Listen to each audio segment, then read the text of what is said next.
পবিত্র রমজান মাসে পথে ঘাটে ভিক্ষাবৃত্তি রোধ করতে অভিযান শুরুর ঘোষণা দিয়েছে আমিরাতের অন্যতম এমিরেট দুবাইয়ের পুলিশ। শুক্রবার থেকেই শুরু হয়েছে এই অভিযান। পুরো রমজান মাস জুড়ে এই অভিযান চলবে বলে জানিয়েছে পুলিশ। বিশ্বের শীর্ষ ধনীদের অন্যতম গন্তব্যস্থল দুবাইয়ে আগেও ভিক্ষুক ছিল, কিন্তু সাম্প্রতিক বছরগুলোতে বেশ বৃদ্ধি পেয়েছে ভিক্ষুকদের সংখ্যা, যাদের একটি বড় অংশ পাকিস্তানি। রমজান মাসে দুবাইয়ে ভিক্ষুকদের তৎপরতা বেড়ে যায়। পুলিশের তথ্য অনুসারে শিশু ও বয়স্কদের অসহায় হিসেবে প্রদর্শন করা, শারীরিক অক্ষমতাতে প্রদর্শন করা, সহানুভূতি অর্জনের চেষ্টা, অসুস্থতা বা আহত হওয়ার ভান করা, মসজিদ নির্মাণের ভুয়া তথ্য প্রচার করে তহবিল গঠনের চেষ্টাসহ বিভিন্ন কৌশল অবলম্বন করে এই ভিক্ষুকরা।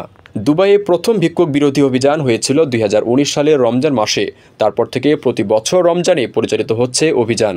দুবাই পুলিশের তথ্য অনুসারে গত 5 বছরের অভিযানে দুবাইয়ে গ্রেপ্তার করা হয়েছে 2085 জন ভিক্ষুককে। এর মধ্যে গত বছর রমজান মাসে দুবাইয়ে গ্রেপ্তার হয়েছিলেন 384 জন ভিক্ষুক। ওমানের সেরা রেট দিচ্ছে বাংলাদেশি প্রতিষ্ঠান গালফ এক্সচেঞ্জ। প্রিয়জনকে টাকা পাঠাতে আজই আসুন আমাদের যে কোনো ব্রাঞ্চে অথবা কল করুন স্ক্রিনে দেয়া নাম্বারে। গালফ এক্সচেঞ্জ, বাংলাদেশিদের প্রিয় এক্সচেঞ্জ।